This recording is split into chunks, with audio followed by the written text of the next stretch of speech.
When it comes to college basketball and March Mania, one thing is for sure. Nothing's for sure. Upsets, buzzer beaters, Cinderella's advances, top seeds going home early. It's all gonna happen. Bet the unexpected, every upset, every day with DraftKings Sportsbook. With live betting, exclusive content, promos, and parlays, DraftKings is the ultimate college basketball destination for March.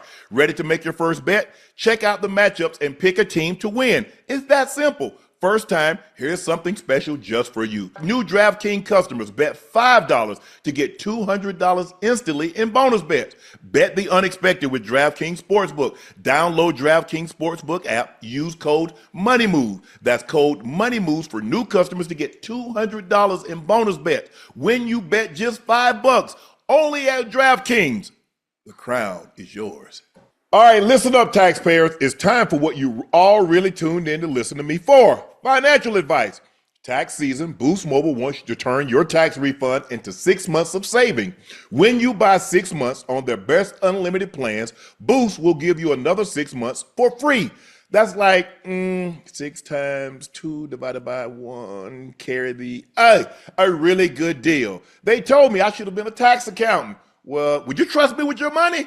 Well, that's great news because I'm not done yet. Visit Boost Mobile store during tax season and enter to win up to $10,000 to double your refund. Or if you're really good at math and money stuff like me, pay off what you still owe.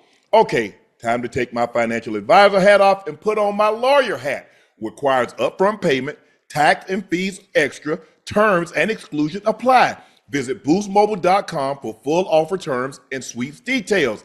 And now I get back to my boring old day job. Head over to your nearest Boost Mobile store and make the most out of your tax refund. This episode of Nightcap is brought to you by Cologuard, a non-invasive colon cancer screening test. Did you know colon cancer is considered one of the most preventable yet least prevented cancers? When caught in the early stages, colon cancer has a survival rate of 90%. So screening and early detections are key to reducing overall colon cancer deaths. That's why the American Cancer Society recommends that if you're at average risk, you begin screening for colon cancer at age 45. And a convenient way to do that is with Cologuard test. The Cologuard test allows you to be in control of your colon cancer screening through prescription-based tests delivered to your door with none of the prep that's required for a colonoscopy. No liquid prep, no days off, no invasive procedures. Plus, Cologuard test is affordable. Most insured patients pay $0, and a follow-up colonoscopy is needed after a positive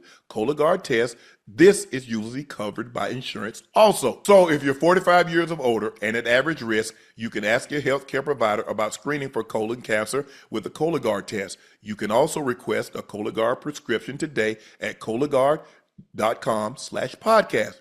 The Cologuard test is intended to screen adults 45 and older at average risk for colorectal cancer. Do not use Cologuard test if you have had adenomas, have inflammatory bowel disease, and certain hereditary syndromes, or personal or family history of colorectal cancer.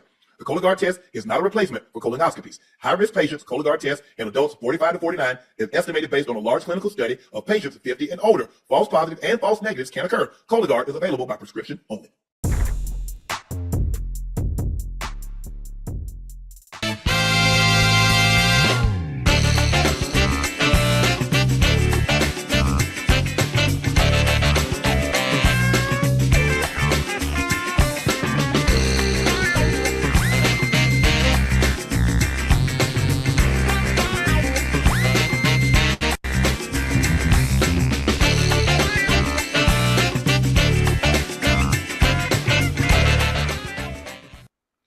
Hello, ladies and gentlemen, and thank you for joining us for another episode of Nightcap, brought to you by Boost Mobile. Visit your nearest Boost Mobile store or boostmobile.com to join their nationwide 5G network today. Y'all know me. I'm your favorite Unc, Shannon Sharpe, number 85 from Liberty City, the route runner extraordinaire, the bingo Ring of Fame honoree, the Pro Bowler, the All-Pro.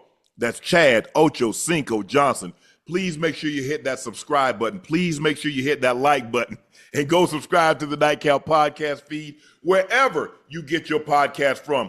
Thank you. Thank you so much for your support, your loyal support, and your continued support. Because without you, there can be no us. And we greatly, greatly appreciate your continued support.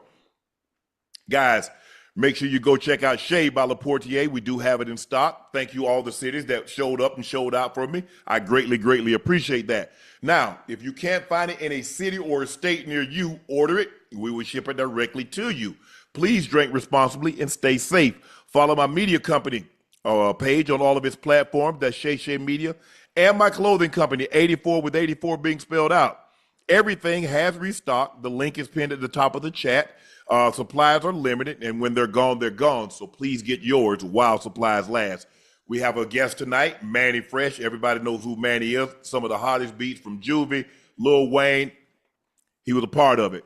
Ocho, we got some big news to announce tonight. So guess what? We've been teasing this for months. Tickets for the Not Safe for Work tour goes on sale this week. Without further ado, here's the tour schedule. Friday, June 13th, Baltimore.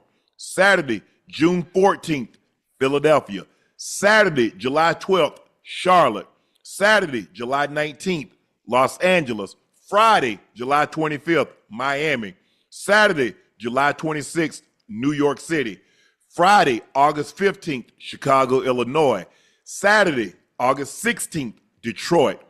Tickets go on sale Wednesday at 11 a.m. Eastern and can also be found on shayshaymedia.com/tour.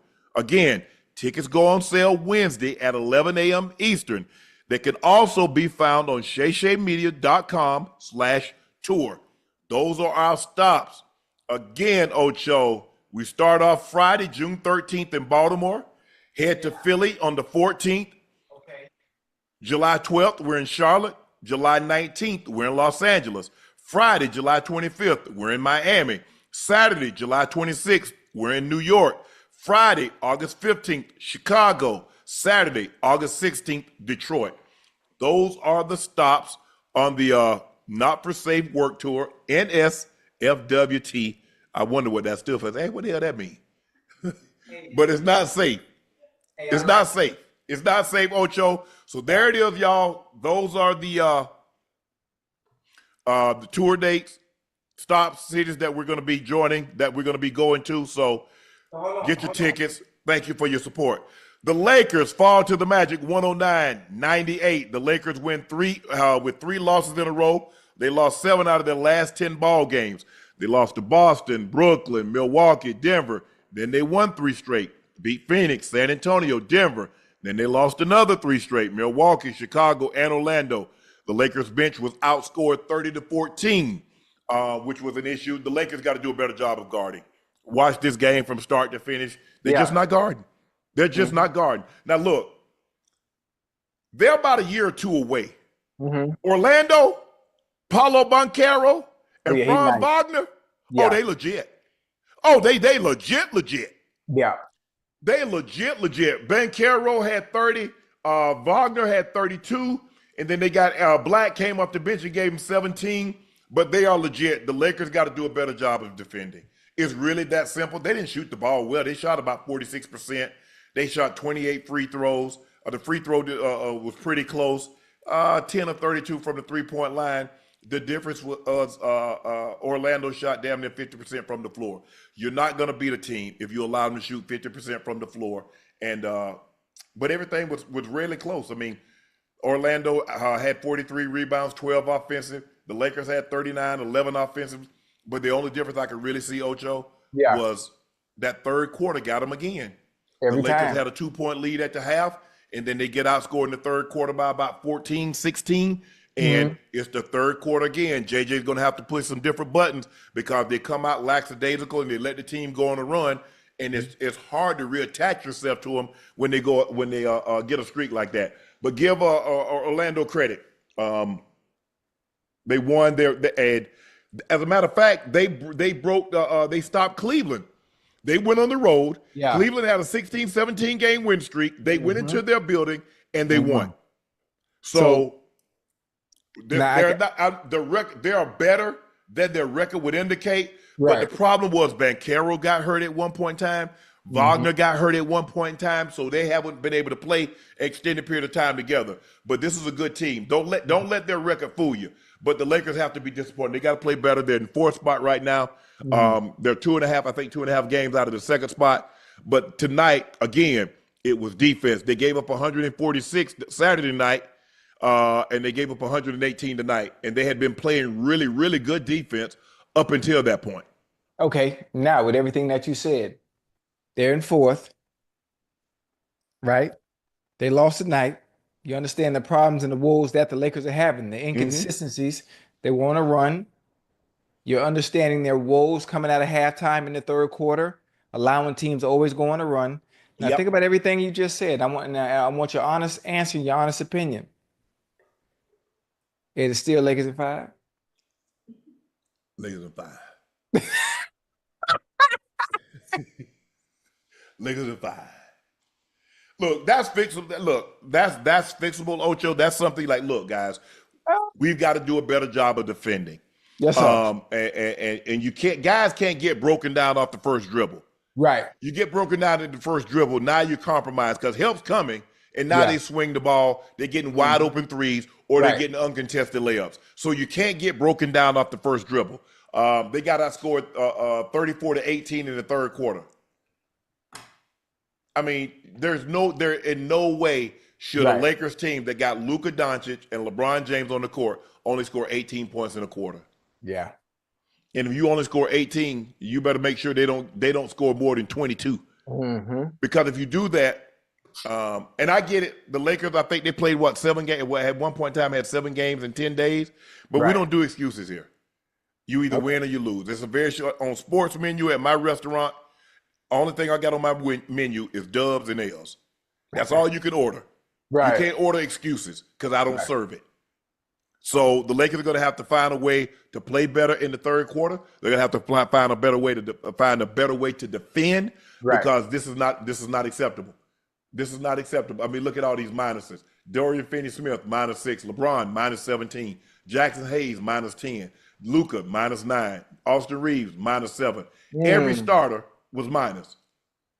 Hell, as a matter of fact, everybody was minus. That's not good enough. You can't win like that. There's no way around it. You can't win like that.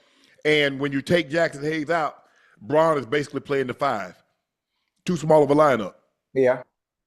I mean, maybe the last 2, 3 minutes, 4 minutes of a ball game, you can run this lineup, but not when they go in Banchero, not when they go in Wendell Carter, not when they go in Franz Wagner. You're too small. You're just too small. Redick admitted the Lakers looked tired tonight. We weren't able to sustain the level of intensity we started the game with. They did. They scored 30 in the first quarter, 30 in the second quarter, 60. They had a 2-point lead, 60-58 at the half. But then again, out of the third quarter, here come Orlando. Boom, boom, boom, boom, boom. Yeah. And there you go. Same quarter every time. Needed to play some different music at the half, huh? They need to do something because this ain't getting it done. No. This ain't getting it done. I mean, and what's their record? So that's 50, that's 61, that's 71 games. They only got 11 games left, Ocho. Yeah. You're supposed to be gearing up. You're supposed to be playing your best ball heading into the playoffs. Not, maybe they left a little bit on the because at one point they were like 18-3, won a bunch of games. You don't want to be sliding going into the playoffs. You want to be playing your best ball heading into the playoffs. But this performance was unacceptable. And Dalton Connect only played 5 minutes. But I think a lot of that has to do with his defense intensity. I mean, he needs to understand. I mean, he just gets lost. It's like, and I can tell JJ doesn't like mental mistakes. Yeah. That irks him because he's a perfectionist and he wants guys like, guys, we went over this. That's why I couldn't coach. We went over this. The guy comes, okay, you stay on that guy. Don't try to fight over the top and lead the guy on a wide open 3. So Lakers got some problems. Nothing they can't solve. They got 3 more games on this road trip. I think they got a 4-game road trip before they turn back to the crib. Well, I know that hurt. I know them. I know that those road trips back to back. Indiana. At Pacers, at Bulls, at Grizzlies. Yeah. And then home versus Houston. Yeah. So they got a ways. They got 3 more games on the road, Ocho, before they return home. They need to play better than what they played tonight, or what they played against the Bulls. But they Yeah. picked right up where they left off, not playing defense. They started with great intensity in the first half, but that waned in the third quarter, and that was really the undoing of them. AD Anthony Davis returns after 18-game absence versus the net. In his Hey. return, 12 points, 6 rebounds, 3 assists, 6 of 9 field goals in 27 minutes. He looked good. Look, But I don't know how many players the Lakers would have traded AD for. But you got to trade him for Luka. yeah, There ain't a absolutely. whole lot of players a team won't trade. It's reported that they called Minnesota about Ant-Man. No. It's reported they called Milwaukee about Giannis. No. They're not getting Yoke. I'm trying to think, can you name another player? You probably couldn't get, I wouldn't break up JT and JB. Right. But other than that, your ass up Everybody, out of here. everybody's a green light. Everybody else is green light. Mm-hmm. Everybody else is a green light. So you can't feel bad. And hey, y'all know what I think of AD. I love AD. Oh, I yeah. like him and Bron together because he was the last line of defense. He could guard pretty much 1 through 5. He was tremendous in the pick and roll. Right. Excellent. Help side defense. Could give you 25 and 12 on a nightly basis. Mm-hmm. But 32-year-old AD versus 26-year-old Luka. Yeah. And then obviously an injury-prone AD, Yes. which has always been an issue of his, not being able to stay Correct. on the court, but understanding what he gives you once he's on the court. But the problem is you make the trade, it happens, he comes out, he gives you the AD you used to, but not enough consistency to be able to stay on the court to make the fans feel like, okay, you know what, we let Luka go, but we still got AD. He's still able to come here and produce. He's not Luka, by any means, but he's still a quality player that can put butts in the seats and be productive night in and night out when he's on the court. Yes. To see him come back and have a good game tonight, before until he gets his legs up underneath him, gets acclimated to the speed of the game and gets himself back in rhythm, So still decent tonight though. Yeah, that's one of the reasons, Ocho. When he stays healthy, we've seen him last year. I think he played like 70 plus games, which is the most games he's played in a very long time. We know what AD can do. He's as skilled as anybody. He can shoot the 3. Now, he's not shooting 40%, but he got the 3 ball in his repertoire. Mid-range game, can post it, can put it on the floor, can finish at the rim, above the rim. You foul him, he's going to go to the free throw line, and he's going to make 80+% of his free throws. So offensively, and we know he's one of the 2 or 3 best defensive players in all of basketball. Right.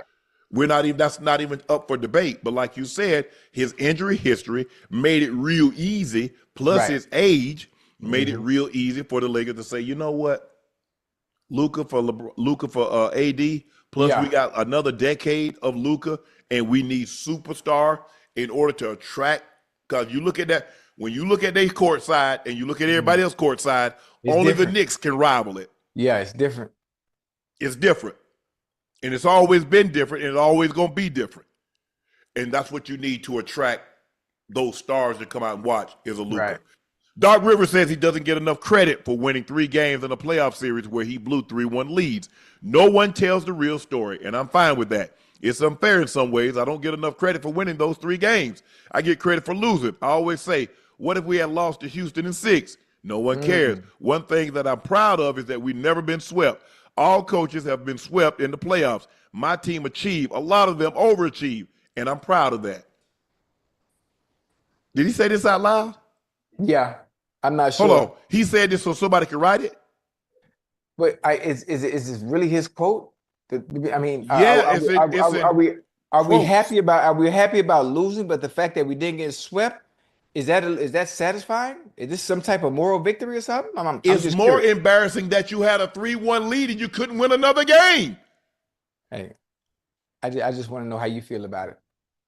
But they know how. Come on, man. Dog. Yeah.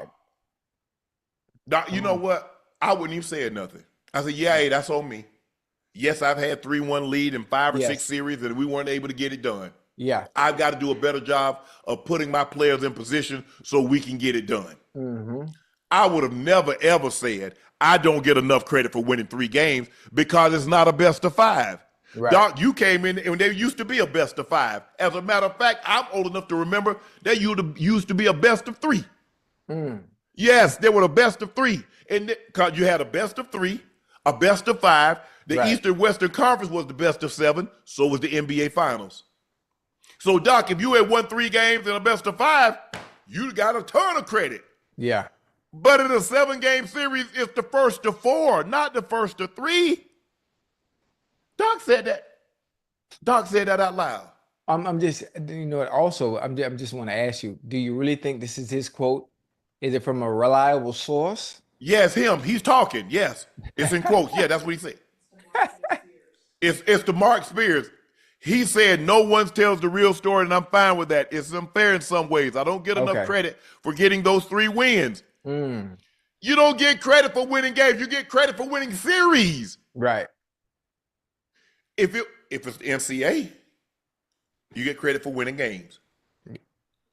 One But shot. not in a series, not where it takes 4. Come on, Right. Doc. Doc is too much of a student of the game. Doc has too much basketball high-level IQ to ever say something like this to have it printed. Lord have mercy. Uh-oh. Ocho, that would be the equivalent of DQ said, hey, I don't get enough credit for having a 28-3 lead on the Patriots. I don't get enough credit for that. Because I did have a lead. You know How what? many coaches ever had a 25-point lead in the Super Bowl? What good is that? You lost. Yeah. Yeah, you're right. That's the same thing when the Oilers had that big lead against Buffalo. Yeah. A lead? You're talking about a lead. Not winning the game, but we had a lead. It's even more embarrassing that in the first to 4, Right. you won 3 games and you lost the series still. Dang. I don't know. I need more context to the conversation, because the way it's being worded doesn't sound like, come on, Doc, would you really say something like that? Would you really want credit for winning? Because he has for the winning most he has the most blown 3-1 leads in NBA history. He's saying y'all not giving me credit for winning 3 games. Nah, that ain't the Ain't way. nobody who get credit. Hold up, that ain't the way it worked though. In nothing you do in life. He had against the Celtics in 23, a 3-2 lead, lost. 2020 against the Nuggets in the bubble, 3-1 lead, lost. 2015, the Rockets. He was at the Clippers at the time, lost. 2012 against the Heat, 3-2 lead, lost. 2010 against the Lakers, 3-2, lost. 2009 against the Magic, 3-2, lost. 2003 Pistons, 3-1, lost. My goodness. Yeah, listen. What are we supposed to do with that, Ocho? The difficulties of being a coach. The difficulties of being a head coach at the highest level. Here's the question. The question Mark Spears asked him, how do you deal with all the criticism you've received from the media and on social media from losing 3-1 series leads 4 times? Doc quote was a direct response to what he was asked by Mark J. Spears. Yeah. How do you feel with all the criticism you've received from the media and on social media? So I guess ain't nobody else criticized him, huh? You don't think other coaches talk about, damn, Doc? You don't think players say, so what you think? I get it. Blaming the media. Right. Blame social media. So, but we're the only ones. Ain't no player. As a matter of fact, what happened when he lost the Clippers 3-1 lead? I guess management blamed him too. They got him up out of there. Got it there. Yeah. Okay. Philly. What did they do? They got him up out of there. So I guess it ain't just the media and social media. So I have his bosses. So hold on now. Now I have a question. I think now the opportunities given when it comes in the NFL is a little bit different as opposed to the NBA. Now he continues to get jobs for a reason Exactly. So you because can't say, yeah, he's a great coach. He's a great coach. He has to be great at something there that he does because there's a reason you continue to have all these jobs despite the losses that are happening at important times, at the wrong times. yeah, And they're letting you go, but you get a job somewhere else right away like it's nothing. So there's something special about him. right.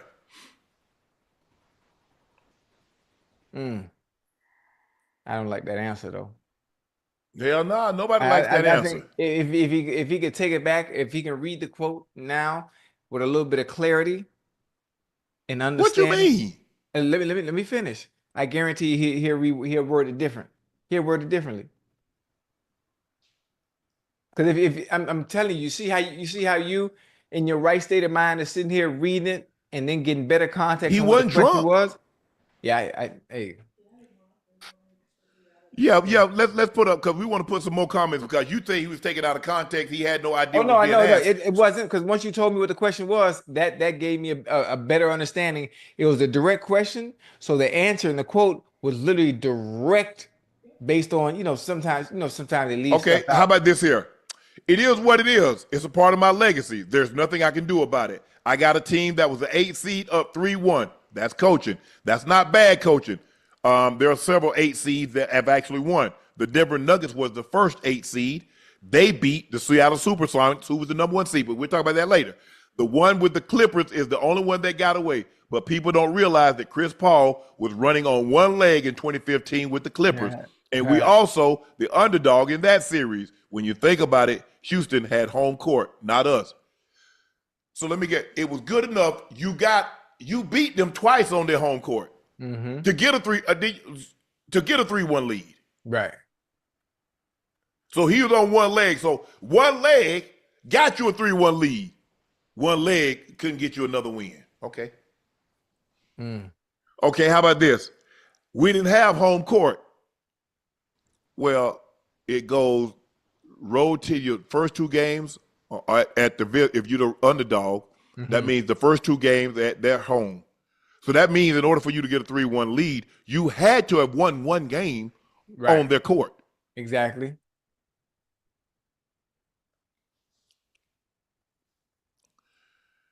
It's on your resume, Doc. I think the best thing could have said, "Hey, look, it's a part of it's a part of me. Mm-hmm. I wish maybe I could have done something different, Right. called different plays, put players in different situations. But to say I don't get enough credit for winning 3 games when it's a 4-game series, when it's a 7-game series, and it's the first to 4, not the first to 3, he got to miss me with that one. Yeah. He got to miss me with that one. So sorry, Doc, we can't agree on that one. Oh Lord, have mercy. I was hoping we didn't have to do this. Asante Samuel saw the clips of us debating him in Prime, and he responded to us, Ocho. Yeah. That's your problem, pimp. You're also brainwashed at Shannon Sharpe. I'm not worried about what everyone perceives to be true. Like yourself, I stand on facts. You have yet to talk about the facts. You can easily be manipulated just like everyone has because of marketing. I bet you won't debate me. Big facts. Shannon Oh. Sharpe, safety has the short middle. Nobody's in the deep but me and the receiver. You don't know the truth, pimp. You just talking out your with no facts. Let's Right. talk, or you scared like everyone else, bro. Hey, Son, I ain't even know he answers you like, okay, I like that. I like that, huh?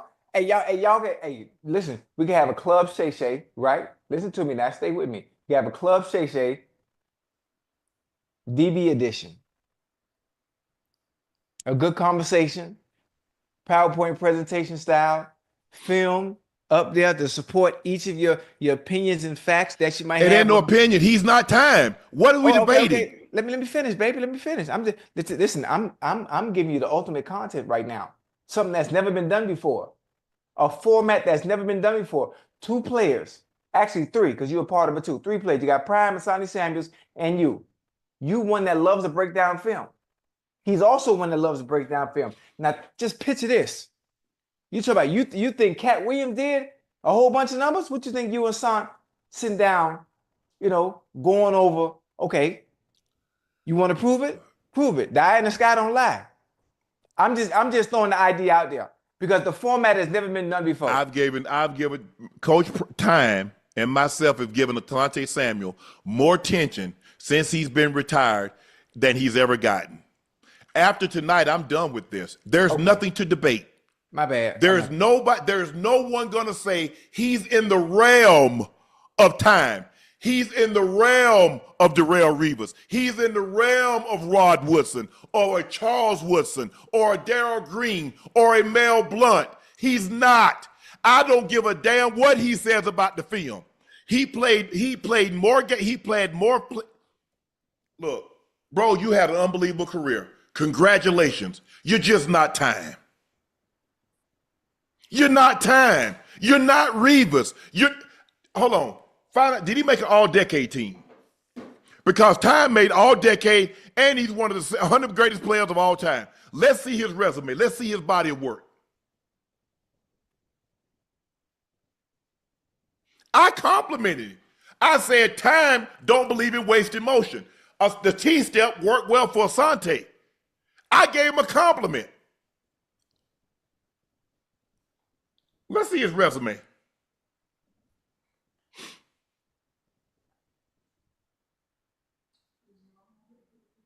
So he didn't make all decade.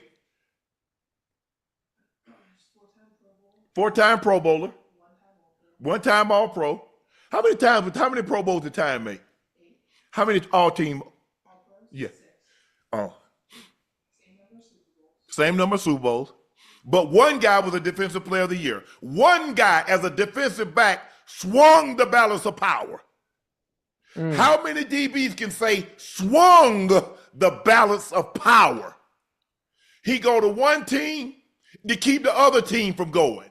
He goes to the other team and keep that team from going. Bruh, you had an unbelievable career. You went to a Pro Bowl, you're an All-Pro.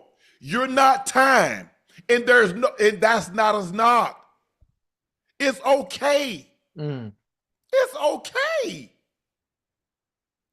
But I don't know why you getting mad at me.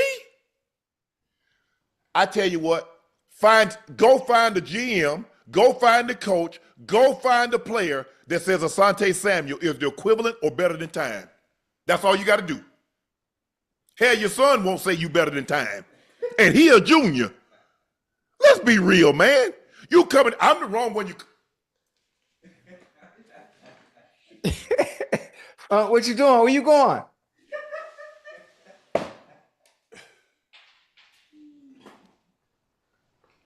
I got that. I don't know what you're talking about, bro. I don't know what you're talking about. I complimented you. I said you had an outstanding career. I say the T-step served you well. I just said you weren't Time. That's okay. If somebody says, you know what, Shannon, you had an unbelievable career. Shannon, you went to 8 Pro Bowls, you're a first-team All-Pro, you're an all-decade player, you're in the Hall of Fame, but you ain't Gronk. Okay. You ain't Travis Kelce? Okay. But you ain't going to go no other tight end than we talk about you ain't that. If you want to say Gronk, if you want to say Kelce, Shannon, you not that. I ain't finna fight you. But you ain't going to go no more. You ain't going to go no more. Because when I left, every record that a tight end could have, I had it. Catches, yards, touchdowns, most yards in a game.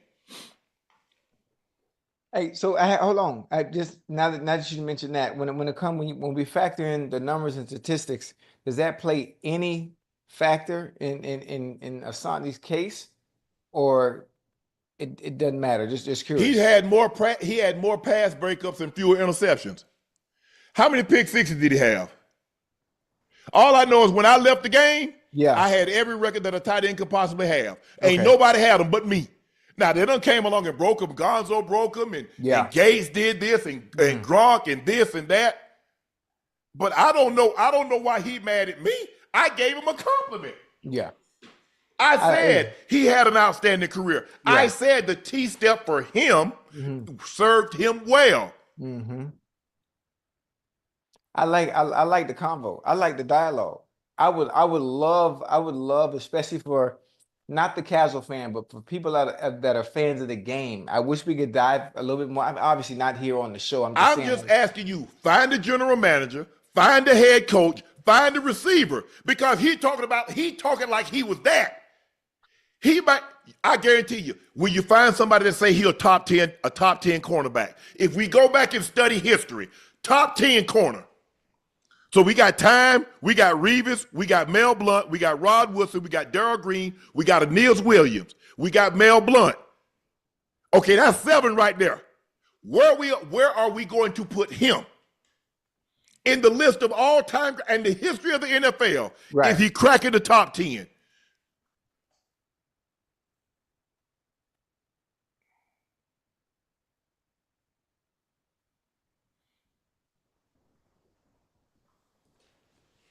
That's your homeboy. He from Florida. I want you to tell me. You tell me. Where would you put him? No, I ain't where I'm asking you. I just named 7 guys. Which one of those 7 guys are you putting him in front of? You heard me? Yeah, I'm listening. I'm asking you. Oh, I forgot about Champ Bailey. You putting him in front of Champ? You ain't answered the question. Are you putting him in front of Champ? You heard me?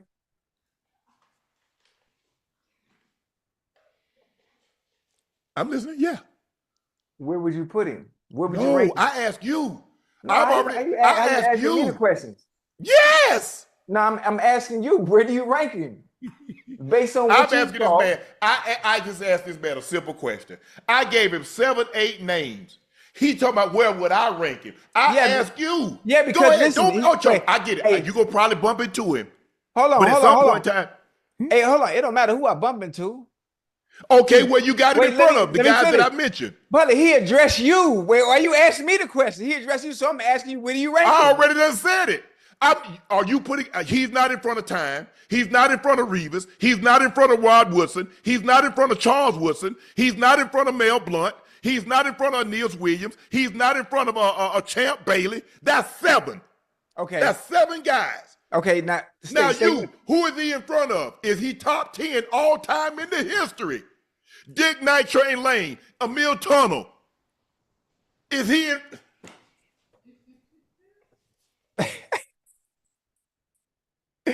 Hey, I'm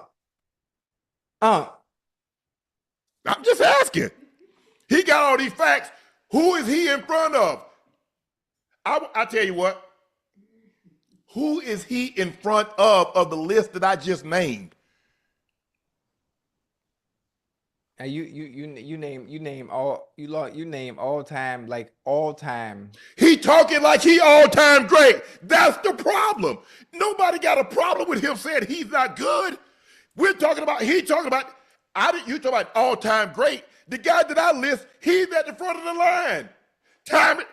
Mel Blount, Defensive Player of the Year. Charles Woodson, Defensive Player of the Year. Rod Woodson, Defensive Player of the Year. There have been a lot of guys. But number 1 is at the front of the line. Yeah. He talking like he in that group. Look, we go into a room. In the Hall of Fame, okay. We go into a room. We all into a room. Mm-hmm. But there are certain guys at certain tables. We in the room, but we not at that table. He not even in the room. He on the outside. Hey, y'all know I played, right?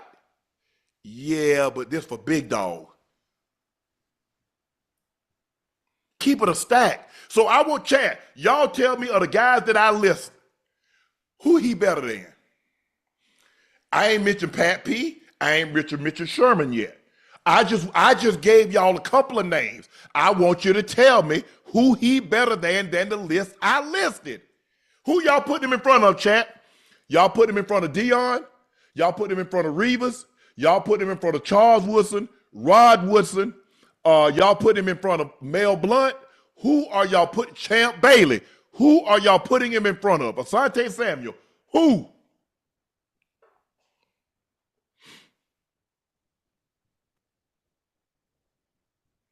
Hold on, I'm trying to see what the chat talking about. No, I want you to see what the chat talking about. You played against him. What you talking about? You played against Charles Woodson. You played against Pat P. You played against Sherm. Who are you putting him in front of? I ain't play against Sherm, but I did my thing everywhere I went. You hear me? It was like Halloween. If I knock on the door, I'm coming to get some candy. I'm asking you a simple question. Of the guys that were mentioned, who is he in front of?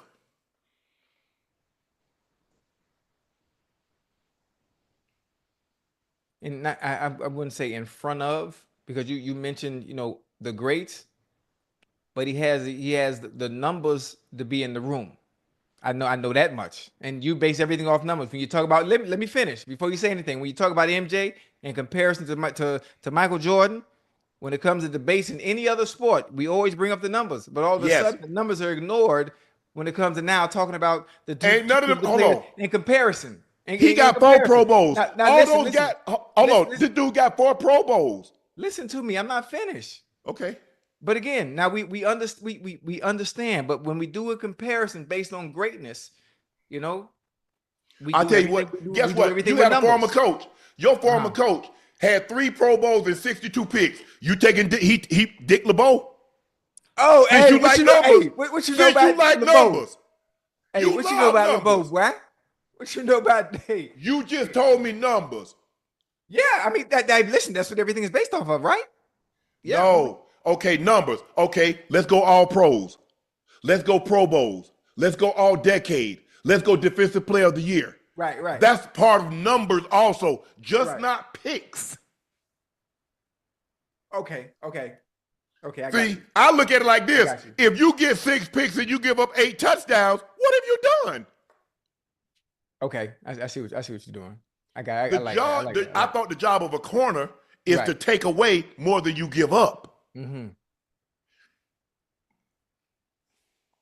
That's a great combo. I'm just waiting on this man to tell me who is he better than the list I named. Now we're gonna have, guess what?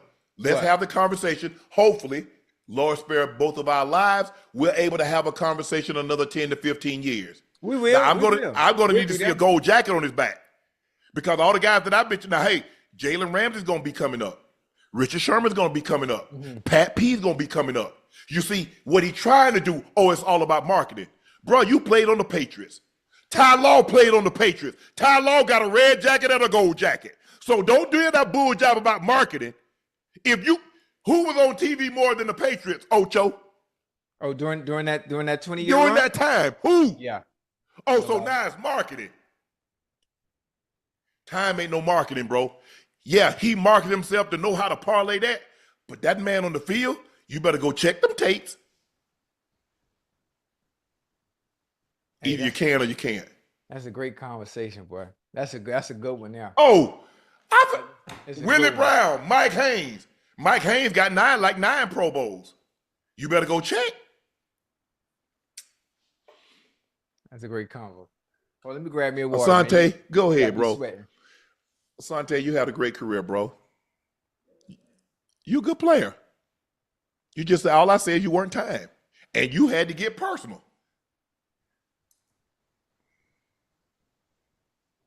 I don't know why. I mean, if you wanted to come on Nightcap to get your name out there, you could have did that. Hey, listen. That is a great combo, boy. You hear me?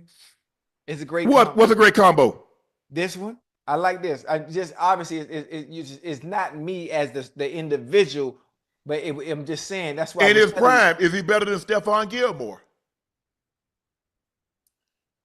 I mean, at some point, hey, Chad, don't y'all want Ocho to chime in instead of talking about this is a great combo? He ain't saying nothing about the man. The man I'm listening to you. You tell him. This is Nightcap, Unc and Ocho. We don't listen to each other. We go back and forth. I've been chiming in all No, night. You ain't saying nothing. I'm listening to you. Now listen, you see what he said, Chad? He listened to me. He addressed Shannon Sharpe. He sent a long message to Shannon Sharpe. So I'm just listening to what you have to say. Hold on. Where did he address Shannon Sharpe? What was Shannon Sharpe speaking on? On what? On him? On Nightcap. Nightcap, Unc and Ocho. Right. So it's your job to answer back. I get it. Chat, y'all see, Ocho don't want to chime in. He from Florida. Ocho might bump into him. Y'all know me. I don't give a damn. I mean, what is bumping in having to do anything? See, here's the problem. Here's the thing with Shannon Sharpe. Whatever Shannon Sharpe say on Nightcap, Shannon Sharpe, if he bumped into said player, Shannon Sharpe is man enough to stand on that. Bro, you not time. You not Charles Woodson. You not Rod Woodson. You not Darrell Reeves. You not Mel Blunt. You not Mike Haynes. You not Darryl Green. You not. Facts. Now, of the 10 guys that I named, find the coach, find the receiver that say Asante Samuel is better than any of those guys.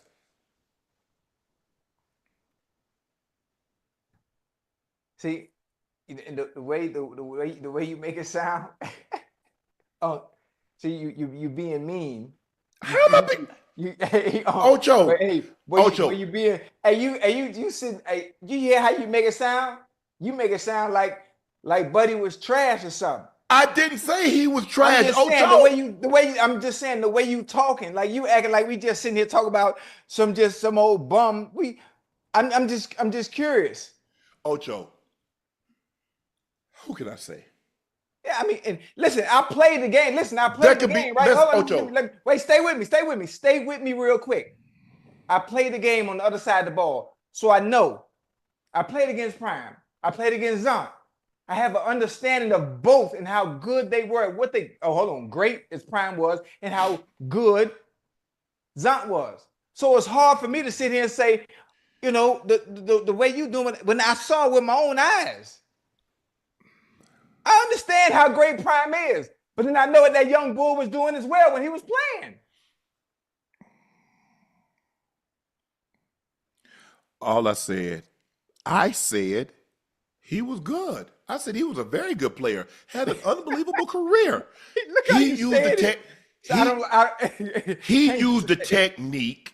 He used the technique that time doesn't approve of. Two things can be true. Yes, sir. Okay, some guys like to play press and open the gate. Yes, some sir. guys like to press and put hands. Yeah. Whatever technique works for you. But he was talking as if he was the equivalent because he posted his stats and time stats saying, look at our stats. Right. So he's posting those stats as if he's the equivalent. And I said he's not. I didn't say he wasn't a good player. I said he went to Pro Bowls. I think he was an All-Pro. I know he won Super Bowls in New England. That's what I said. Right. He took offense that I didn't co-sign him. I don't need no marketing. I don't need to co-sign. I think everybody's known. I didn't have an opportunity to critique time when he played, when he went back for those 2 years, because he was mainly a safety and he didn't start the game. Okay, that's fine. But I've never had a problem critiquing any player.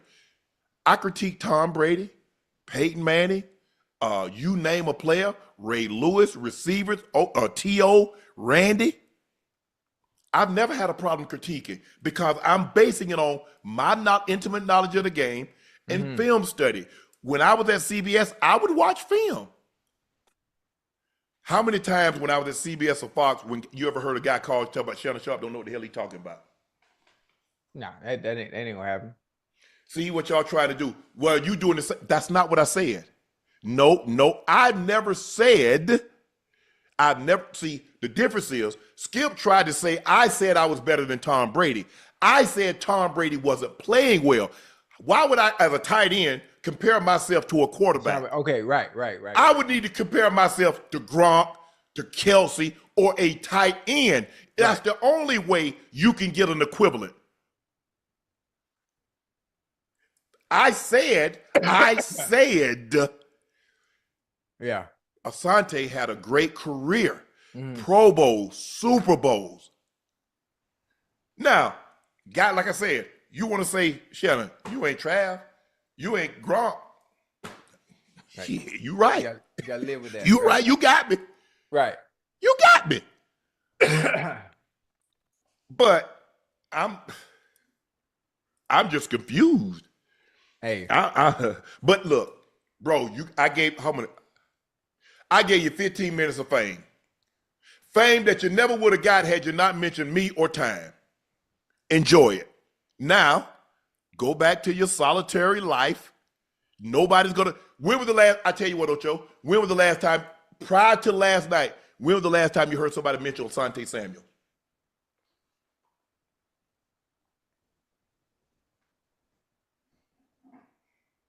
Take your time. I'm gonna go get me some water. Take your time. Hey, Chad, y'all keep Ocho interested. Hey, anyway, chat. We back.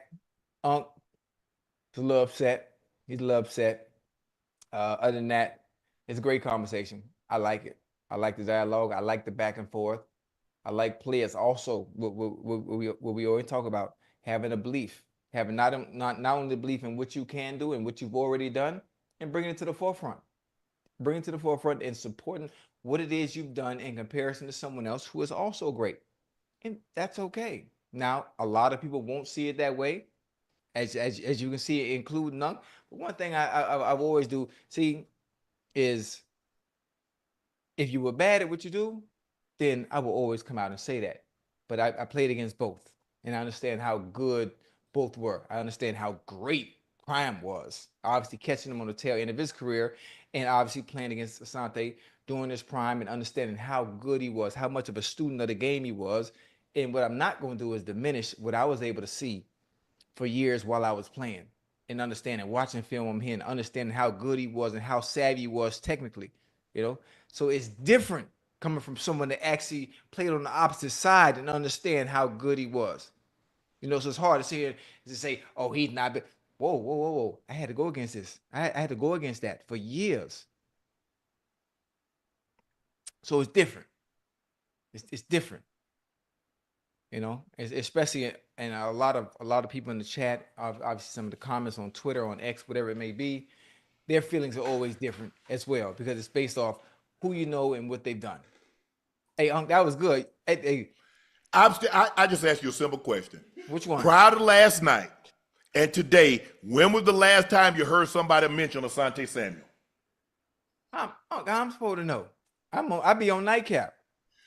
Every time a tight end break a record, who record they sit up there? The most 150-yard games, the most lost this, the most that. Every Sunday in the NFL season when the tight end does something, who name is up there? When they have them names, he just passed this one. Who name is also up there? Ocho?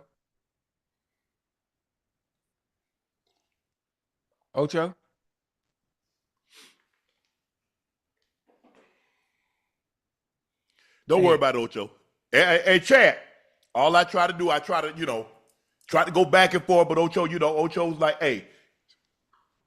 We did go back and forth. That was a good one though. I know you laughing. I'm saying, I'm for real. That was a good one. I don't. That was a good one.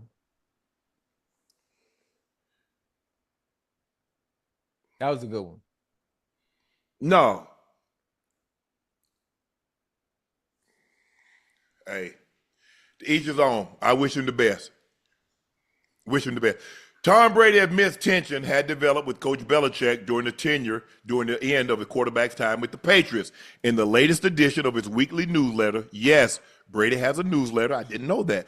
Brady briefly spent some time talking about the split from the Patriots. First, Brady said he knew it was likely wouldn't end up finishing his career with the Patriots. His first thoughts about leaving the team happened 2 or 3 years before it actually happened. It was a creeping decision that lividly passive in back of my mind 2 or 3 years until March of 2020, when the whirlwind of a few days made me realize that the decision was coming sooner rather than later. Yeah. After 20 years together, a natural tension had developed between where Coach Belichick and I were headed in our careers and where the Patriots were moving as a franchise. And it was kind of tension that could only be resolved by some kind of split or one of us reassessing our priorities. Right. I mean, we could see that from a mile away. Everybody saw it. Huh? When that Seth Wickersham article came out, yeah, and they talk about the Jimmy G, it's a matter of time. Well, listen, you understand that as a quarterback, why you think Aaron Rodgers felt the way he did when they got Jordan Love? Why you think Brett Favre felt the way they did when they got Aaron Rodgers? Yes, the writing was already on the wall. He understood that. Brady understood that. That's why he had to go upstairs and go to the higher up and ask, listen, I don't want this over my back. I don't want this over my shoulder. I'm not comparing the situation, but as a competitor, you Brady, you shouldn't be worried about nothing that's coming in there at all, because of the decisions that that Bill Belichick wanted to make as far as moving on, he was supposed to be your predecessor. Am I using predecessor in the right context? No. Damn. Predecessor mean he preceded. Fuck. Well, oh, my He bad. came after. What word I'm supposed to use? My what? You talking about Jimmy G? Yeah. Heir apparent. Okay. Heir Hey, apparent. hey, my bad. Hey, my bad, chat. I'm using words. I don't even know what they mean. It sounded good Yeah. though. It did. It did. Hey, but anyway, the competitor in him, understanding that you on the tail and you on the back end, obviously, is listen. I want to be able to play freely. I want my mind free. I don't want to be out here being hesitant, being gun shy, knowing that if I mess up, y'all gonna start the whole. It is only a matter of time for they start the rumors and the chants. We want Jimmy G and all that stuff. So I understand that. I want him gone. I don't even want him here. And I know that was a Robert Kraft decision. I know it was. What happened is that if you study the 49ers, Yeah. for the most part, after 10 years, Coach Walsh, you look at Ronnie, you look at Roger Craig, you look at a lot of the guys, only they start, and so you move off a guy. The thought process was, Ocho, you Yes, move sir. off a guy 1 year early as opposed to 1 year late. Coach Belichick had studied the history and says, you know what, guys start to taper off. And if we don't have that bridge, we're going to be like the Pittsburgh Steelers until they got Roethlisberger from Terry Bradshaw. We're going to be like the Miami Dolphins. We're going to be like a lot of these other teams. The Buffalo Bills, Jim Kelly, until they got Josh Allen. So if we don't start a succession plan now, successor, heir apparent, whatever you want to use the term, what Jimmy G was supposed to do. Coach Belichick says, what I've studied, what I've learned is teams wait too long to find the successor or the heir apparent to said great quarterback. I don't want to make that mistake. I want to have a guy in place, get him a couple of years under his belt, push him out the door, the guy steps in. Right. That's what he wanted. But Tom was saying, hold on. Damn, I'm going to the Super Bowl damn near every other year, every second or third year. I'm still an MVP candidate. I'm still going to Pro Bowls. Right. And you talk about I'm slipping? What are you watching? And when they redid Tom's contract and they didn't add years, they just took that bonus and gave it to him. I said, it's done. Go back and look at it. I said, it's done. I said, he's not coming back. I remember. Say he ain't coming back. He's not coming back. But listen. And the grip, because here's the thing, Ocho. When you have success, see, as long as you don't mind who gets the credit, you don't realize how successful you can be. There we go. It started to be a push and pull because we talked about it all the time. Who deserves more credit, Belichick or Brady? Belichick or Brady? There is no way to definitively tell unless they left. One left. If one leaves and wins without the other, well, it's no debate. There it is. Right. Tom leaves, wins a championship in his first year, gone. Yes, sir. Okay, now, Coach Belichick, now you get a chance to answer. I ain't saying you got to win one the next year, but you got to win. Right. But it went the other way. He got to the playoffs like, okay, maybe he got something. Yeah. But then, boom, he stepped off a cliff. Tom still played at an elite level. Yes, sir. He won the Super Bowl. He got to the playoffs every year. There you have it. Yeah. The reason why the Patriots won was because of 1-2. Not the only reason, but now people was willing to give him more of the credit. More credit, yeah. And also you have to understand when 1-2 leaves, when he leaves New England, in order for Bill, Patriots, Robert Kraft to still have that continued success, you got to have the heir apparent at the most important position on the field that touches the ball every play. You got to have one of those, You have to have one of those to compete. You got to. Yes. Now those are big shoes you got to fill, but it's boy, that's a tall task, especially when you talk about filling the shoes of the greatest of all time. Yeah, but the thing was that I'm concerned about is that Coach Belichick had an up close and personal look at Tom, and he know how motivated he was by the slightest of slights. Oh yeah. You put the biggest slight on the world on this man. It wasn't that he was drafted in the 6th round. It wasn't that he had to start as a backup. even after the greatness in which he had displayed for you for 20 years, you was willing to push him out. Can you imagine, Ocho? Yeah. 20 years of excellence, 6 Super Bowls, all those appearances, 9 appearances. And you say, you know what? We appreciate your services, but we think the guy that we got behind you is better. Yeah. So what do you think that was going to do for Brady? If you think he was motivated by not being the first quarterback taken or one of the middle quarterbacks taken, he was taken in the 6th round. 199. You just put the biggest target on your back. Right. That was a good one. All right, Ocho. We joining us right now is beat producer extraordinaire. Some of the hottest beats, late 90s, early 2000s. Mannie Fresh. What's up, bro? What's up? What's happening, Chad? Well, what's up, baby? What's good with brother? you? You good? Yeah, man. Listen, I just left New Orleans, man, about 3 days ago. I'm feeling good. That's that's my second home now. For sure. I saw you claiming some awards and all of that, bro. Oh yeah, absolutely. Every bit of it. Fresh, when you look back at your career and you look back, not that your career is done, when you look back at all the people that you've touched and you've made beats for, what are you most proud of?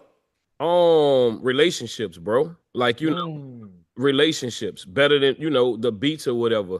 To bring people together and keep them together. Even like right now, what's going on with my crew, like for us to get back together as men and go back out there 25, 26 years and still getting it.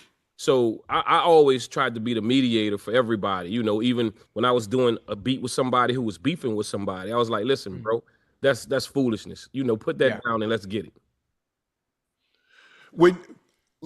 Did you always want to be a producer? Did you always want to be in the music? So how did this come about? How did you get into and then it wasn't like you was just like you had some of the hottest rappers. Oh yeah. The Waynes and the Juvies and the hot. You had it all, Fresh. Yeah. So I started out as a DJ, and even now, I'm a DJ. My dad was a DJ, so what got me into this was my dad. I used to have to hook my dad's stuff up. I used to have to. My dad was a street DJ, so like them holding the wall balls, right? And I saw what a DJ do. Like a DJ actually puts you in a good mood. Like yes. If your bills due, you going through something, it's the DJ's job to make you feel make you forget about that. Yeah, forget about all of that. And and that spirit just came on me to be like, you know what, this is what I'm supposed to do. Yeah. Hey, so outside of Pops, man, growing up, who were some other musical influences and how did they shape you or shape the sound? Your sound was different from everybody else. How did the sound develop you as a producer? Growing up in New Orleans, bro, it was music all over. Everywhere you went, there was somebody playing something. So I just kind of put all of that together. And the way I call what I do is gumbo. I took elements from Coast, West Coast, I'm saying, down south, and just made something that was mine. So, you just take a whole bunch of ingredients from everywhere. When we was early New Orleans, in the 80s, we liked West Coast and East Coast songs. We didn't have our sound yet. So, and then Miami bass came, and then we felt like the 808 is our sound.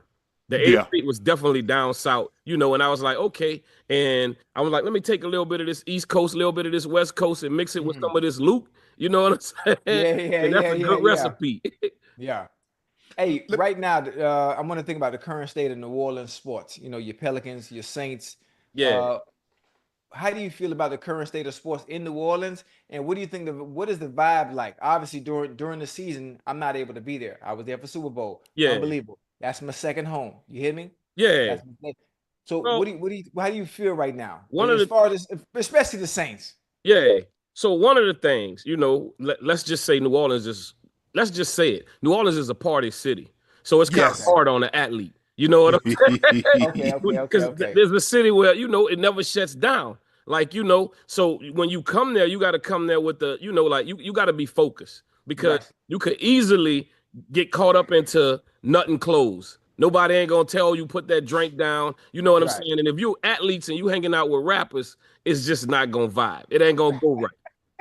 You feel me? So Yes. that's one of the things we gotta fix. Like, you know what I'm saying? We ain't gonna say no names, but we got a little bit of partying going on right now. You know? Okay. So if we fix that, you're gonna see an improvement in our teams, bro.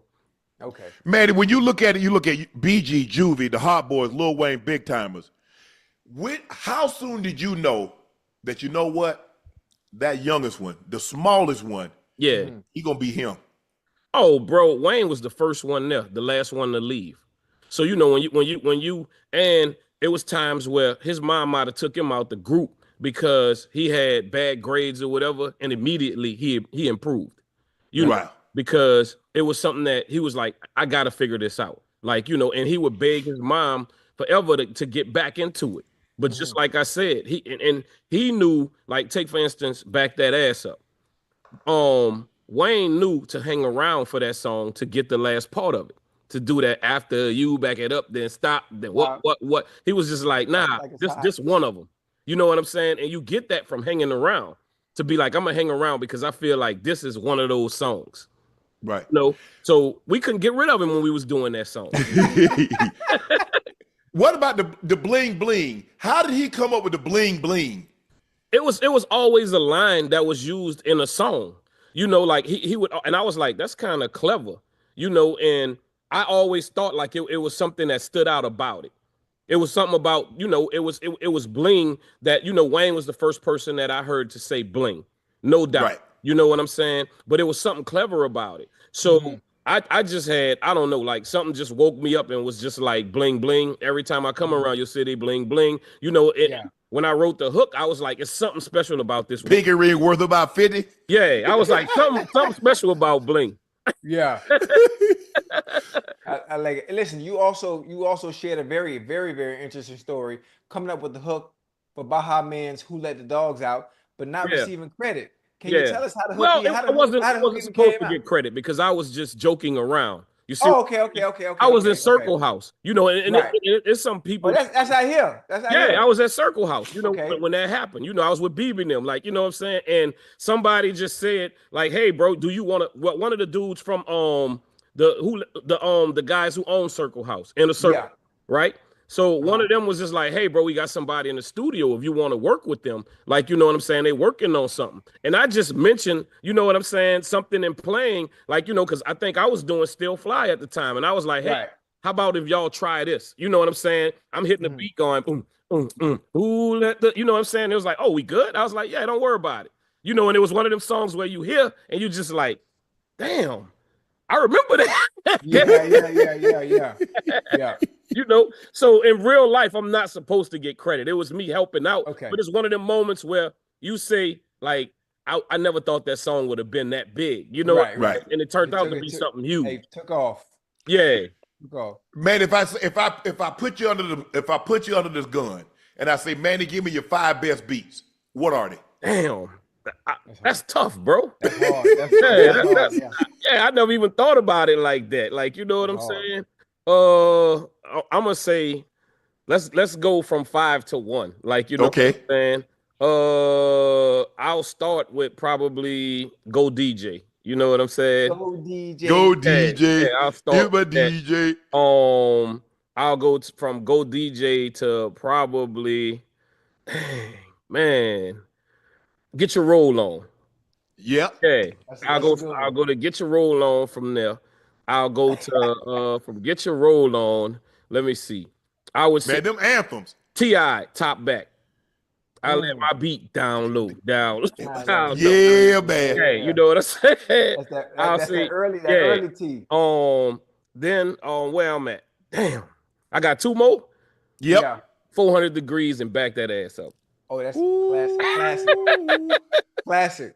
Yeah. Classic. Listen. How did you get linked up with Birdman and Cash Money? Through me DJing in the club. I had a mutual friend that was like, hey, dude, some dudes are starting a label, right? And I was like, I know of them because I DJ'd all over New Orleans. So when we met, I was like, hey, bro, I heard they had a record out already, but it was something that was kind of, I was like, that ain't it, bro. You know, I started out with that. I was like, that ain't it. So I was, but if we gonna do this, we gonna, you know, I'm like, we gonna do it for real. Cause I'm like, I'm all in. So we finally got to a point where they was like, okay, you know, we gonna get out the streets and we gonna do it the right way. You know, and when they made that decision, we started making bounce records. And Cash Money, the first generation of it, was bounce twerk records. You know, and it morphed into rap. BG was the first album that I did. Chopper City was like a rap album, and that changed the whole label. That changed it to, okay, now it's strictly rap in its own. Wow. Hey, I see them wheels behind you. What you got sitting behind you? Oh man, I'm this is my garage. I got a couple of Rarys right here. What? Yeah, man.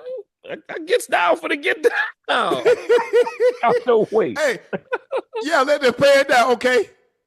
Is that an M3, that white? Is that an M3 BMW?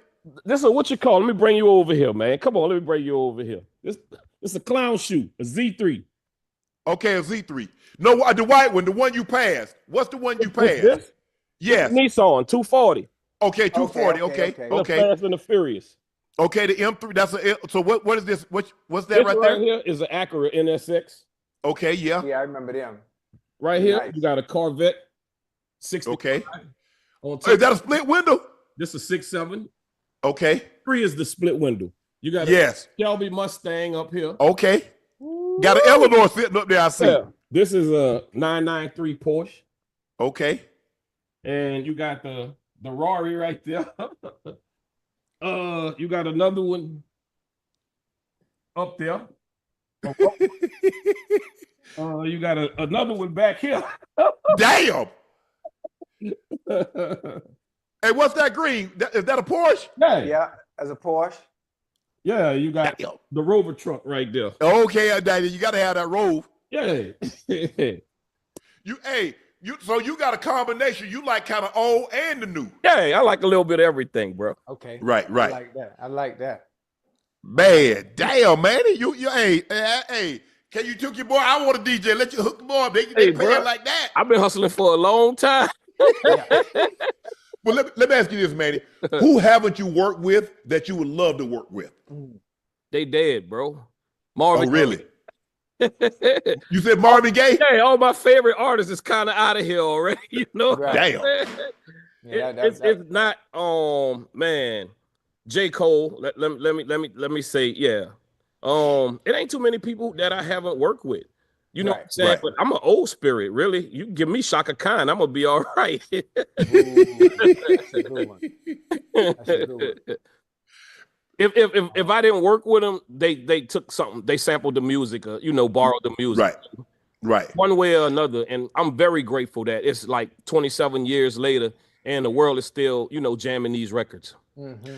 Manny, did you ever think that when you was DJing, you follow your dad around to those old, we call them juke joints, hole in the walls. Yeah. Did you ever think that following your dad around and hooking his equipment up and you starting on your own, that it would take you to where you are now? Yeah, bro. I'm somebody who I believe in saying it, the power of words. I've always, till it got on a lot of people's nerves that, when you got somebody, you could write something on your refrigerator and they like, that will never happen. Like, write down that, you know what, I'm gonna have $1 million and they like, take that off, and I'm like, let it sit right there. I need to see that every day. Yes. I need to keep on, but I was that person, still that person. Fuel for me is tell me what I can't do and I'm gonna prove you wrong. I like that. Yesterday, man, somebody asked us, which would look more awkward, me with a beard or Ocho with a full head of hair? Look at that. Both shit. Both of them. Hey, I why y'all got twist? Why y'all got twist on Ocho head? That's you, Ocho. Bro. Hey, I look normal though. Yeah, he do look normal, bro. Man, who gave me that splotchy ass beard though? That's what I want to know. You look like Old Spice commercial ready. Yeah. Hey, they got me that splotchy ass beard. You dude for the Old Spice commercial. It don't connect to the goatee. and stop halfway up my face. Come on, man. Y'all did me wrong. Hey, that's funny. That's funny. My beard look like I got the mange. Yeah, see, I still look the same with a full head of hair. Man, so what we got coming up? You got any projects in the work? You got something? We on tour. You know what I'm saying? The Hot Boys is on tour. So, look for us to come to your city soon. Right. And the cool thing is, I think we've done maybe 5 shows, and all 5 we've sold out all the stadiums, still selling out. Wow. And there's no opening act, none of that. It's just us. So, like I said, I think we got maybe 20 more dates to do, and right. I foresee like we probably gonna do 20 more after that. So we on tour right now, doing it big. Man, the biggest superstar in your city right now is Zion Williamson. Mm-hmm. He seemingly got his weight down. They say he's like 264, which is as light as he's been since he's been there. What advice, if you had an opportunity to sit down, and I don't know if you have, maybe you have, but if you had an opportunity to sit down with Zion, what's some of the advice you would give him? Leave them beignets alone, little brother. But it's hard, hey Manny, it's hard to eat healthy in New Orleans. Because like you said, you got gumbo, you got po' boy, you got etouffee, That's you exactly what I'm trying to tell you. everything. New You got boudin. Destroys athletes, bro. Yeah. That's tough. That's a tough one. Hey, man, thanks for joining us, man. We appreciate it. For sure, Thank you for all the beats. That was dope. Because, like you said, we gave you 5, but you got 25. Yeah, and bro. you got anthems. They're not just beats, they're anthems. And anytime somebody pop those on, the club gonna get hyped. Thank the y'all, stadium bro. gonna get hyped. Thank y'all for having me, bro. Appreciate it. Hey, appreciate it, bro. All the best. Thank y'all, brothers. Appreciate it. Love. Mannie Fresh. Man, hey, I might need to start DJing, Ocho. I ain't got no garage like that. Huh? My garage got 2 cars in it. A old ass Range Rover and an old BMW. He got some stuff, bro. He play. Yeah, he got I ain't got nothing. I ain't gonna lie to you, man. I ain't got stuff nothing. on it. Hey, just do it like I'm doing it. Hey, keep it to yourself. Oh, You'll never see it on Instagram. oh hell nah. For sure, keep it to yourself. God, hey, you put anything you put on Instagram, they're gonna try to come get it. Hey, bro, there you go. So good night to y'all, bro. See y'all. All right. soon. Appreciate it, Manny. Have a good one, bro. All right, bro. Oh. Man, that was he trying to. Huh? Yeah. That was great, man. Hey, that was live. hey, he got some of the the 5 hey, from Weezy to Juvie to BG. Turk, yeah, but hey, the 504, days. the big time. Hey, man, they had it. That was live. That bring back some memories, boy. Yo, yeah. That bring back some good memories. Hey, late 90s, early 2000s. Mm-hmm. Wait. Ocho, who you think? Let me put it up on my. Can you put it on my iPad?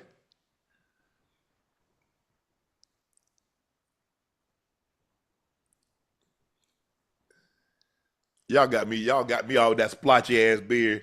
Hey, it's so funny. I got the little mini dreads right there. I don't like why they got my headline so far back. Who got my headline so far back? What are we doing? My headline is intact. Man, you look like AJ. AJ who? AJ Holloway. On E Entertainment. Nah, come on. Nah, don't do me like that, huh? I still like hey, well, y'all bull driving. That beard, hey, that beard nice. Hey, Chad, tell me that beard ain't nice. Tell me that beard ain't nice, Chad. I couldn't see it up close. Now I got it on my iPad. I like that beard. I like that. So how about you grow it out? No, I ain't gonna be able to do that, Ocho. No? Yeah. Man, look at that beard. Got a little salt and pepper that thing too, Ocho. You need to grow it out. Ocho, you ain't gonna grow no hair. You can't grow no hair like that. I can grow all this out. Not that high. Yes, I can. I had a mohawk, a blonde mohawk that was high. Remember? Man, it wasn't that high. I saw that mohawk. I kept it trimmed down so my helmet would fit. No. I don't know about all that, Ocho. I'm just telling you. Now, if you want to make a little friendly bet, I grow my hair out now. A little friendly wager. What y'all Hey, think? I need to see that tour schedule one more time. Or if somebody can send it to my phone. So we got 8 cities, right? Yeah, So we got 8 cities. So I need 8 outfits. I'm probably gonna double up. For real? Yeah. Okay. Man, why y'all bull job? Y'all put a LeBron James beard on me. Y'all think y'all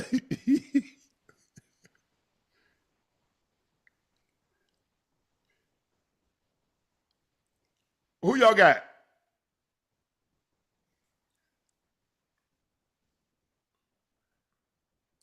We gonna put it to the poll, Ocho. What they gonna say? Now, I don't know what they gonna say. We just gonna put it to the poll. Ocho with hair, me with a beard. I mean, I look the same. No hair, beard, bald head, shave, need a Is the haircut. AJ Calloway 106 and Park? Who? Yeah, that's who AJ from 106 and Park. Is it Calloway? AJ Calloway, that's who it is. AJ Calloway, yeah. That's who you look like right there, Ocho. Nah. Listen, I look like myself. And adding hair on top of my head doesn't change me looking like me. You hear me? Nah. Nah. I've gone like a week without shaving. Man, the getting over that itch. Right. Oh man, that's the worst. Man, that thing had me want to rub my face on the sidewalk. Yeah, that's the worst. Damn. Yeah, I don't know how I can. Listen, you gotta get past the itching stage in order for it to fill in. That's the part that hurts. Man. Ocho, everybody said you look like AJ from 106 in Park. You know, everybody that's saying I look like AJ from 106 in Park simply because I have hair on my head, they all need to go see the optometrist. All of them No, go see the that's you, optometrist. Ocho. Nah. I look like Ocho. I look like me. Ocho, we've got breaking news coming in. A lot of y'all been commenting in the chat. JuJu Watkins was carried off minutes into the Mississippi State game. Watkins was on a fast break, just under 5 minutes to go. She appeared to have gotten tangled up with a Mississippi State player. She immediately went down, grabbed her right knee, visibly in pain. A foul was called on the Mississippi State Chandler Prater. Damn. Oh my goodness. That just happened? It did. Damn. It did. I hope she's okay. Man. Oh my goodness. She's screaming.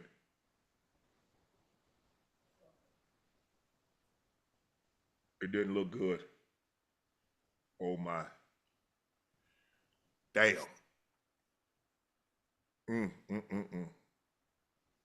What you think? I can't see it. What you think it is? You think it's? I don't even want to speculate, but she grabbed her knee and she's she's screaming.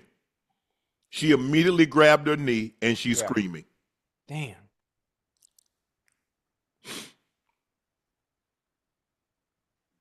Damn.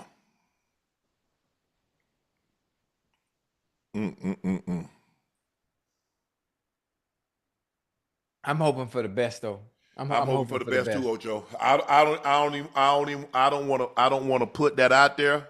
Let's just say she went down. She did not return to the game. We're gonna wait till they give us a diagnosis after this game, but it didn't look good. Damn. Ocho, the Giants front office was present at Cam Ward's pro day, but noticeably absent was head coach Brian Daboll. It is unheard of for a head coach not to attend a pro day of their potential first-round pick. Other teams that were present, the Browns, the entire Titans front office. If the entire front office is there, Cam Ward to the Titans. What you think, Ocho? Yeah, listen. I really don't know what's gonna happen. I don't know what's gonna happen. It could be Cam Ward. It could be Shador. Hell, it could be Travis Hunter. We never know what's going to happen with that first pick. Are you sure whatever team has a feeling that this player can change our franchise around is better than the options that we have that are available right now? They're going to get him. And it only takes one team to feel about you a certain way. True. To know and have that belief, we think this is our guy. And the funny thing about this year and this year's draft, most of the time, the top 3 picks, you know right away who it's going to be. You know who your number one's going to be. This year, we don't know who the number one, we have no idea who the number 1 pick is going to be. We don't. And I think it might be a surprise. It could. It might be a surprise. It might surprise us all. So I'm curious to see how this draft is going to play out and where everyone goes. But I mean, this is one of the few times I had no clue. I have no clue. Well, Abdul Carter says he'll be the top overall pick in the draft. He tweeted, number 1 overall pick, 30 days away. Don't let all this quarterback need talk fool you. It's already known who's the best player, and no quarterback is in that discussion. Like I said, best player goes number 1. Generational. Remember, 1. I like that. It's all about having belief in yourself now. You know? Yeah, absolutely. I mean, he is, like I said, I watched him and he was injured, had that hurt shoulder, and he was still causing problems for Notre Dame in that championship game. So I can imagine that burst. You can't coach that. He's quick. His ability to bend the edge. He's special. Yeah. He's going to be special. The question is, if you need a quarterback, do you take Abdul Carter, knowing that the quarterback is normally what win you championships? Right. So what are you thinking? Hey, listen, it's all on how they view him. Yeah, it's all on how they view Cam Ward. It's all on how they view Shedeur Sanders. Are these players coming in and are they transcending? Are they going to give me the same effect as a C.J. Stroud in Houston, as a Jaden Daniels in Washington? Immediately turning our franchise around. Is that going to happen? That's what it comes down to.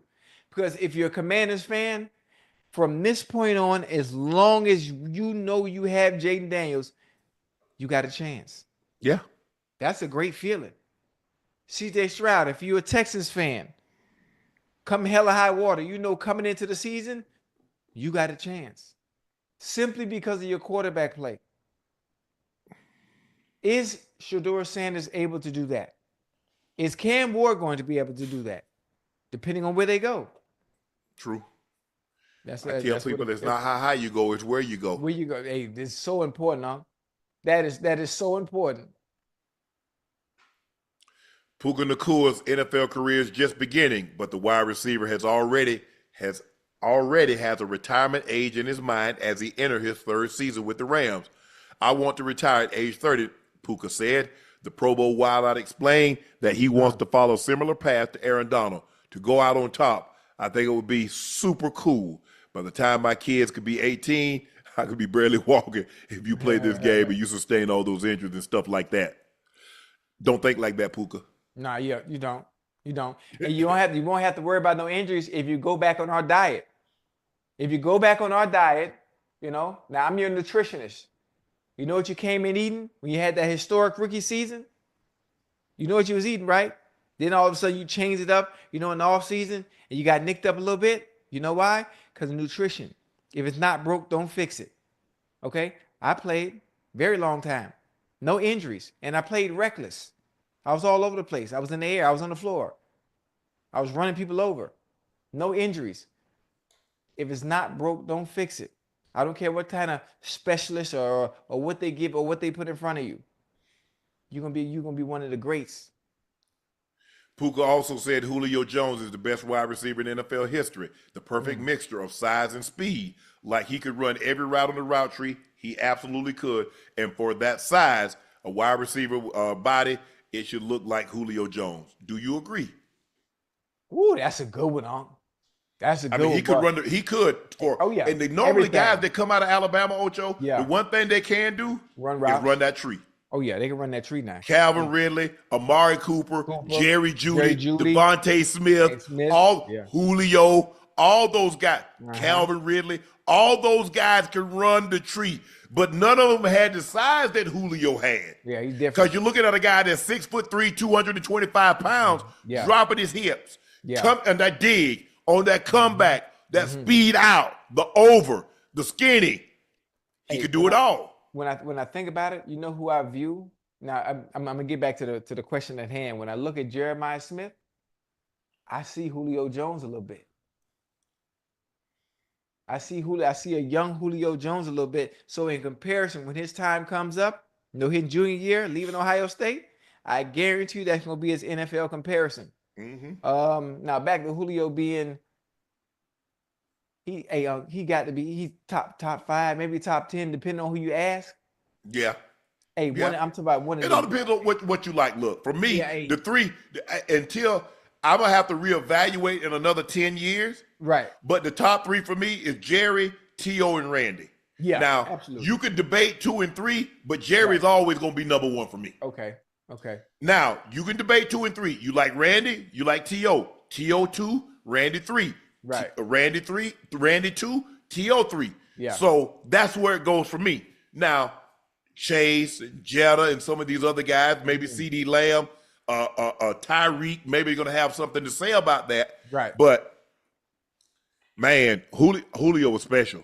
Hey, Julio in his prime, I mean, guy that size, running 4.3, jumping out of the gym. He was very – look, my thing is, Ocho, Julio reminded me of T.O. T.O. ran angry. T.O. played angry. Yeah. You want T.O. to catch a hitch, that corner ain't going to tackle him. No. And he might take it to the house. Yes. He might take it to the house. Yes. You ain't never seen 81 get caught from behind. I can tell you that. He would like T.O. He catch that hit. If you ever let him face you up, you better get him while he like this here. Yeah.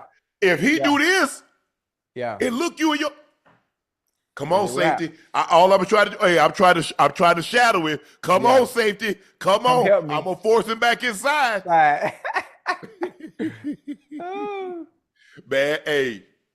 Man, Julio had a stretch there, man. Yeah, a good one. He and Matt Ryan. Yeah, they was on fire. They had a good run now. Real good run.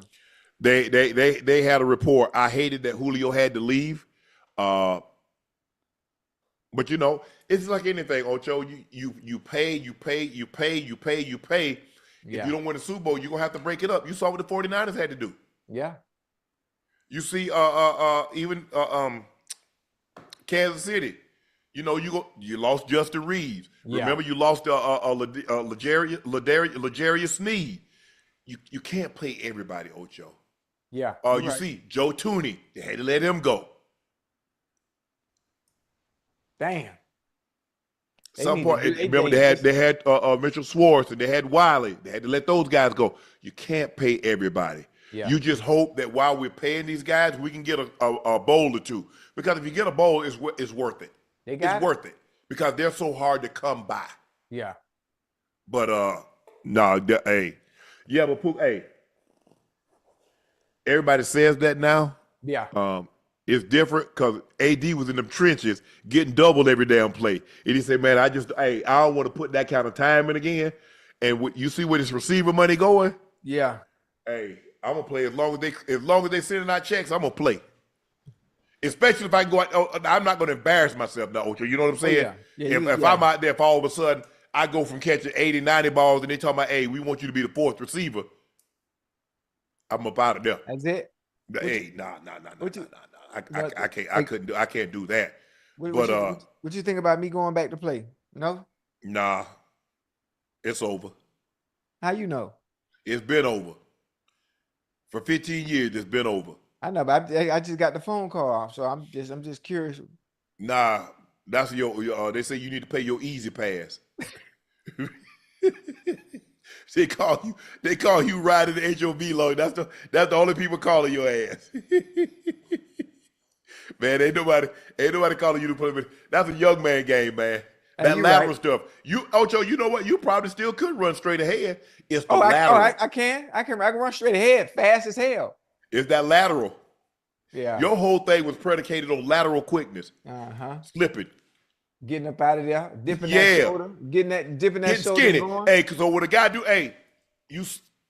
Man, Because you never, you played on angles. Your whole thing was to never give him don't give him this. body. Oh, never, ever. I'm slipping, I'm sliding, I'm dipping. It's hard. It's hard. You say I can't do it no more. It's hard, man.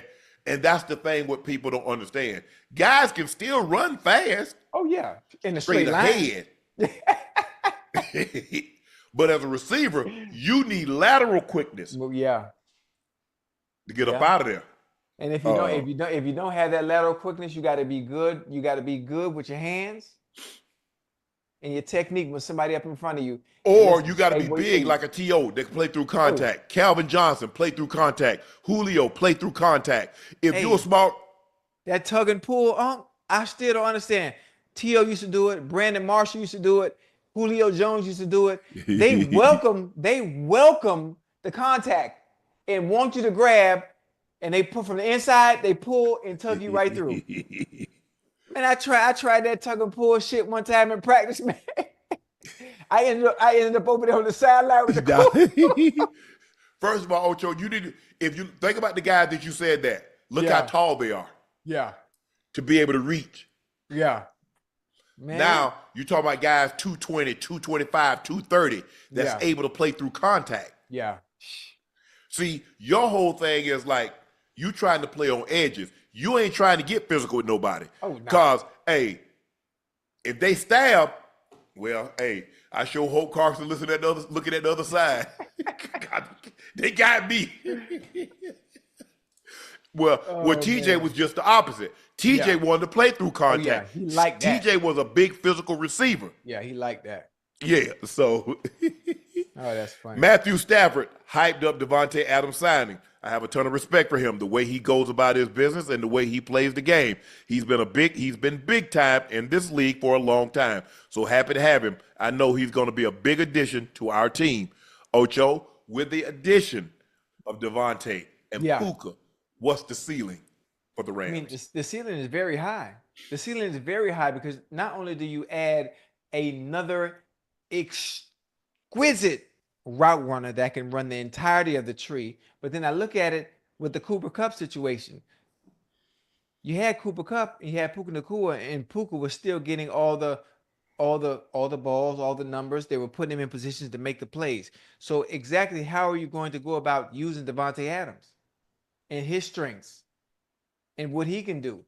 Where he can play anywhere, play on the outside, you can play on the inside, you put him in motion, you can do whatever you want him to do. How are they going to use him? I'm still thinking about that factor because you had Cooper Kupp there and there was really nothing wrong with him, but his numbers didn't look the same after coming off a goddamn Triple Crown year. Yeah.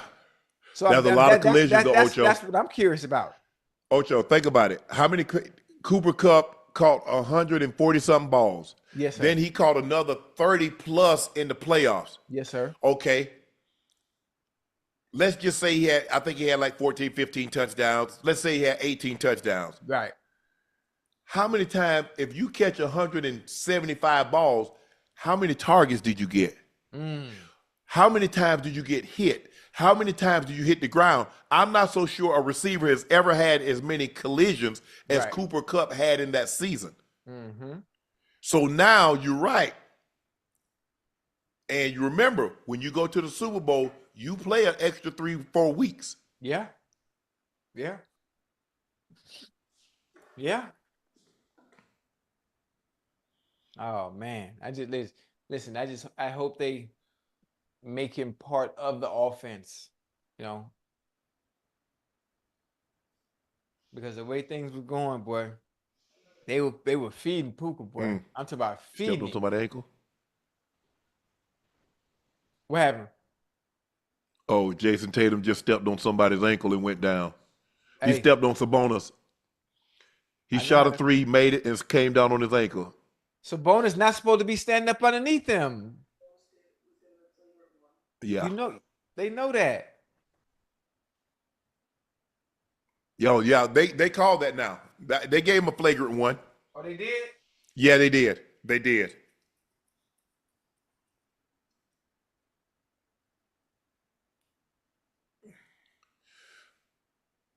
Ocho, you got to come back for this one. I'm right here. Whew. I guess Renni Rucci's boyfriend kicked her out of the house after Kevin Gates recently released a song claiming the child is his, claiming they Wait, had a what? child. Wait, Renni who? Rucci and her baby daddy, Black Zach, Right. was going at it live because Kevin Gates dropped a song mentioning Renni. He thought Kevin said him and Renni had a child. In Kevin Gates' song, he said, I did Renni wrong, and I admit it. We got children, but I keep that ish respectful to protect your image. Hey, you think that's real? I don't know. But listen, I mean, it's an easy fix. It's an easy fix. All you do is you go get a DNA test and find out who the child is or who the child is from. That's not hard. But I wouldn't kick her. I wouldn't kick her out the house. That ain't nice. Especially if she got a child from you. Or well, maybe you think it's your child. Okay. Yeah. My bad. Would you say no? She got to go. She got to go. I mean, I don't know if look. You don't keep it hush this long. You might as well just keep it hush, bro. Wait. So you think it's true? I don't know, but I'm saying it don't matter if I think it's true. He think it's true. Wait a minute. Hold on. I got another thing. Why are people putting the two together? How we know he was talking about the same girl? What if it's not another girl named How Renee? many Rennies you know? If somebody say I got a baby from Ochocinco, they're like, it could be somebody else. Oh nah, shit. Hey, Exactly. That's my point. Ain't nobody. How many Rennies you know? Yeah, you okay. Hey, why would he put on blast like that? That's all I'm asking. I don't know. I have a question. You think this is strictly content, like maybe for content, or just? Man, listen. I'm not making no content to make somebody else look bad. Okay. Or if I got a child with somebody and she happily married or she with that person, why would I bring out something that's gonna cause dissension in their house? Oh man. That's just me. I mean, look, to each his own. I don't know. And now when you say it like that, I don't like the way that sounds, but that hurt that boy. And maybe, I don't know. They say she on Love and Hip Hop Atlanta. I mean, so like I said, I don't know what's real, Ocho. I don't. See, she on TV right now. It might be just to help bolster views or something, because it done. If you got a dude, you're living with a dude. Yes. And y'all have a child, but then someone else in this instance, Kevin Gates comes. Say I'm that baby pappy. I'm not baby pappy. Now that just I don't know. It's happened. I'm saying it's happened before. There have been many examples of this before. But oh man, that's tough there, boy. That's tough. But I still think it might be for ratings reasons as opposed to actually being real. But again, I don't know because I'm not behind closed doors with him. I wasn't there, so I don't know. She fine though, huh? I don't know her. Oh, okay. Well, I'm telling you, she's fine. Man, I don't. Man, Ocho. I'm telling you, she fine. Oh, she fine? Oh, yes, sir. You hear me? Hey, she fine. You can say, but here's the thing, Ocho. She you fine can say that. Here. Every time I pay somebody a compliment, they get upset. So I'm done. I don't pay nobody no compliment. Well, hold on, man. I'm saying it respectfully. You know, with all parties involved, respectfully. She fine as frog hair. Now, there's nothing wrong with that. Ain't nothing wrong with that. She fine. I'll take your word for it. Yeah. Or you can just use your Google real quick. No, I'm good. I don't need no Google. I don't even want to see. I don't even care. I don't care enough to Google it. I got you. But listen, she's aesthetically pleasing. How about that? I'll take your word for it. Okay. All right, Ocho. Now it's time for Q&Ayyy. And you know what I like? And you know what I like about the night? You know what I really enjoyed? What? Now, listen, we've had some great shows, but that goddamn Prime and Zonk goddamn going back and forth. I swear for God, I don't know how to explain it. I really enjoyed that. I really did. Yeah. Adab Smith said, OKC, UFC, KFC, Lakers to Cancun in 5. Y'all got jokes tonight, huh? Over the Go said, I don't never agree with you, Unc, but you right on this one. he top 25 maybe. No, I think he higher than 25, but I don't know. It's gonna be hard for him to crack the top 10 when it comes to all-time great corners. Ocho, NFL matchup highlights. What's up, Unc and Ocho? Ocho, can you rank these DBs based on their prime? Charles Woodson, Nnamdi Asomugha, Asante, Crow, Antonio Cromartie. Okay, you know, we putting Wood first. Yes. Yeah, we definitely put Seawood first. Nnamdi, I'm not sure where Nnamdi goes, Unc, because Charles Woodson was very consistent. Green Bay, Oakland. Regards to where he went, he was still consistent. Nnamdi, when he went to Philly and had to play a little bit, wait, was it Philly? Yeah, it was Philly. Yeah. Yeah, we went to Philly and had to play man to man. I think he got exposed just a little bit. I'm not sure what happened in his transition from the Raiders to there. It wasn't the same dominance that we were used to seeing from him. Who would I put two? He gave me 4 names, huh? Yeah. Woody, Nnamdi, Asante, Crow.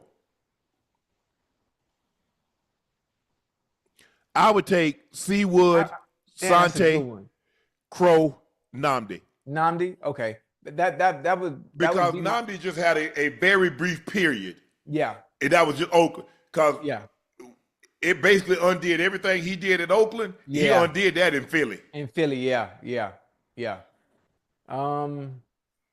I was gonna do it the same way. I was comparing Crow and Zont, you know, before I made the comparison, but mine would be the same way. And obviously, I would have Did Crow get hurt? Did Crow hurt it? He might have hurt that knee before he got there because he had that one good year. He had like 10 picks at and was the first team All Pro. And then when he paired up with Rivas, they locked it down.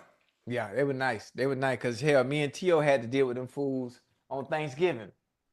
Yeah, but when they Asante was good at Philly, at New England and in Philly. Yeah, yeah. So he was good at both stops.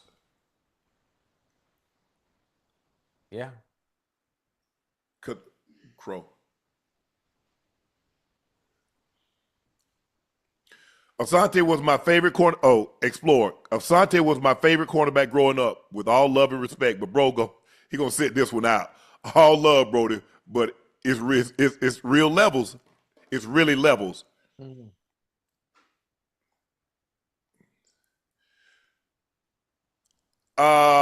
Dr. Frankie L. Bellamy says, don't let that negativity control your positivity. You got first take tomorrow. Man, look here. Hey, nothing bleeds into nothing else. Ocho, when I do first take, good, bad, or indifferent, I'm done. When I come to Nightcap, I'm done. I got an interview this week. I got a convo this week, Wednesday. Nothing goes to nothing else.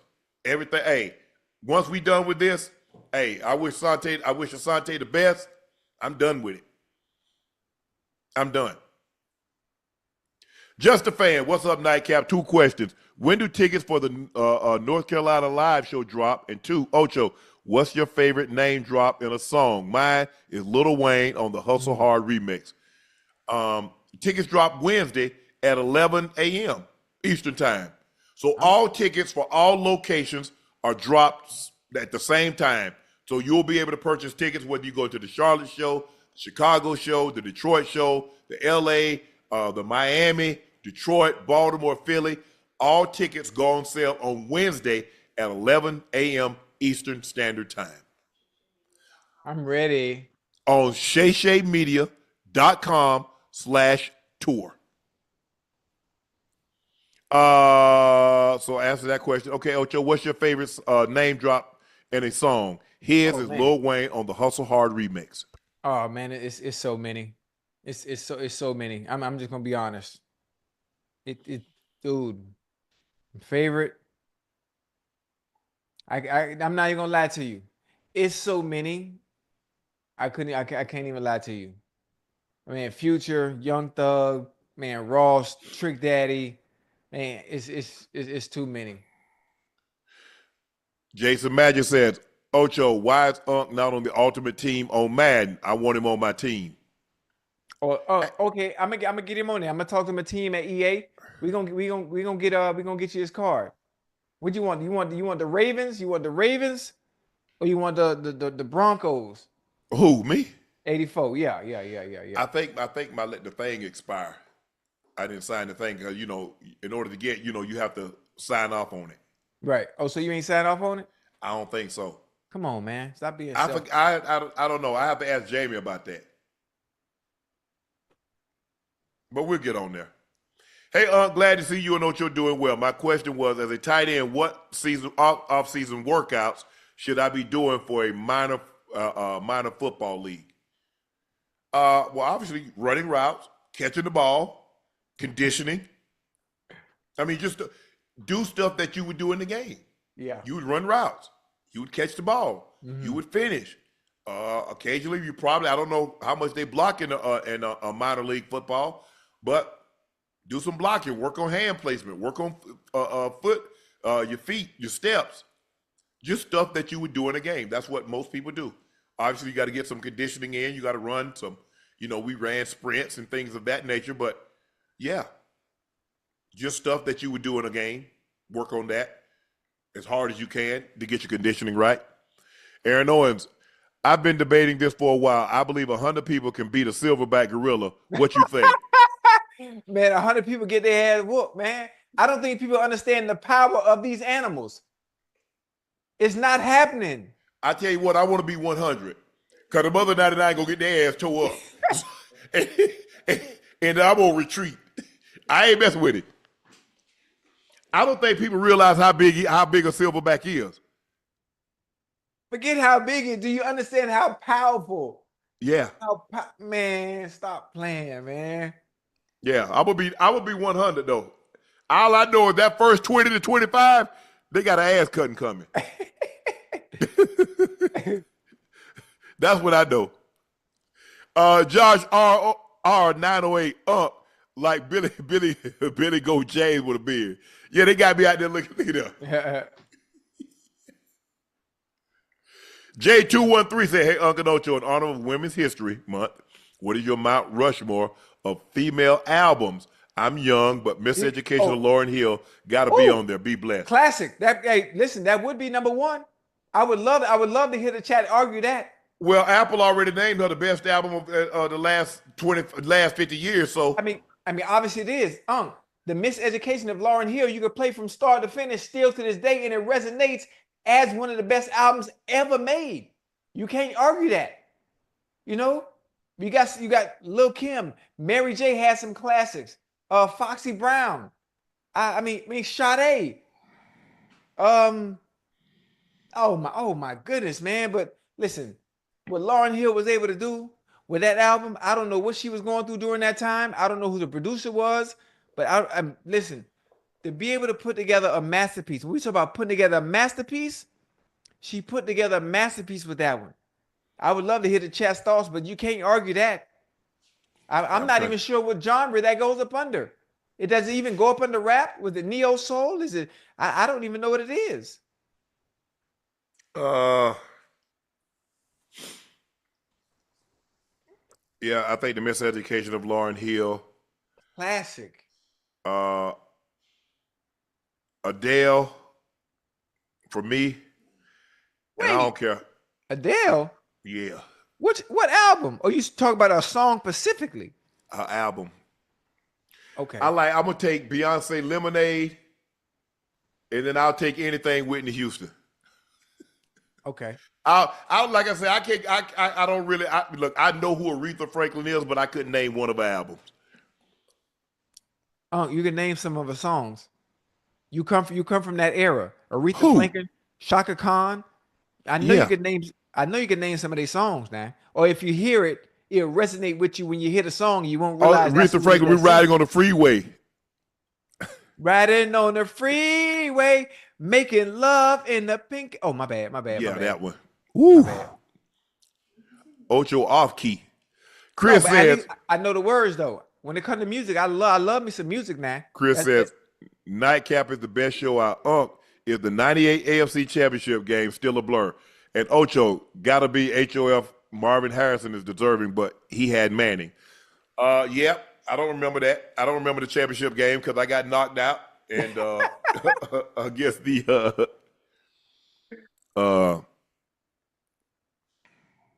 gonna have to take somebody off and put Missy Elliott on there because Missy Elliott has some banger albums. Classics. And she just went. Missy like, hey, I'm gonna do my thing, put about 5 or 6 albums out. I'm gonna go on about my business. I'm gonna leave y'all alone. I'm gonna get out your hair. Yep.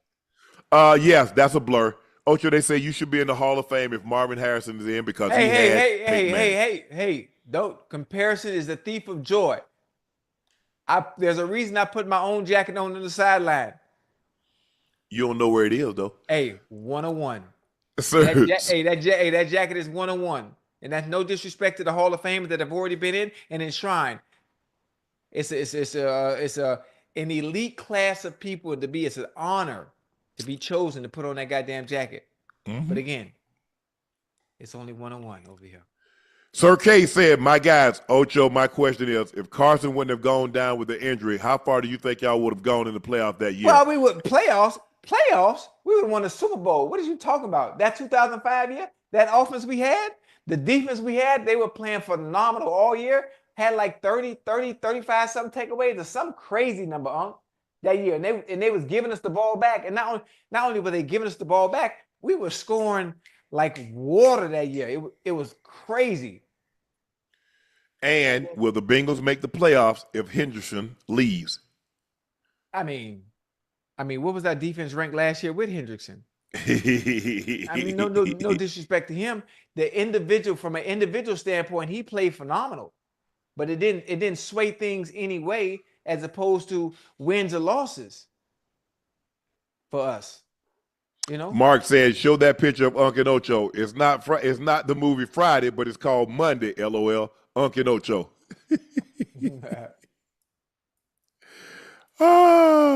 That concludes. Hey, tonight was good. I enjoyed that tonight, boy. God damn, I like that. We got some new viewers watching. We have some new viewers watching. If you're watching right now, please subscribe. For those of you that are new tonight,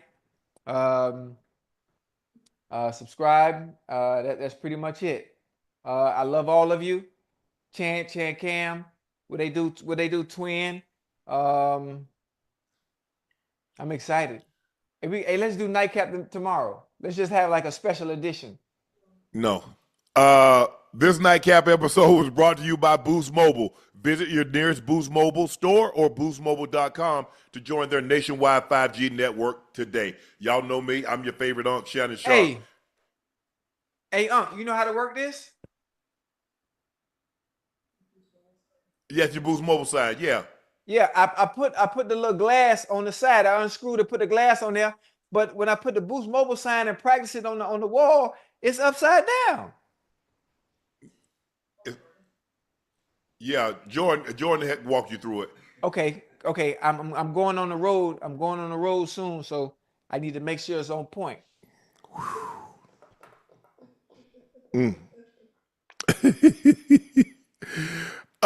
Please make sure y'all hit that subscribe button. Please make sure you hit the like button. Tell family, friends, and loved ones to do likewise. And go subscribe to the Nightcap podcast feed wherever you get your podcast from. Guys, we thank you so much for your support because we couldn't be here. We could not do what we do. And thanks to you, hopefully we're able to continue to do it.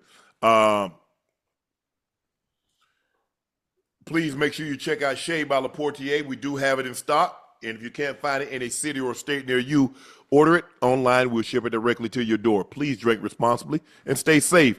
Make sure you go follow my media company page on all of its platforms, Shea Media, and my clothing company, 84, with 84 being spelled out. Everything has restocked. The link is pinned at the top of the chat. Supplies are limited, and once they're gone, they're gone. So please grab yours while supplies last. Thanks, Mannie Fresh, for joining us tonight. Thank you guys for watching. Thank you guys for listening. We appreciate your support. We'll see you on Wednesday. I'm Unc. He's Ocho. We're out.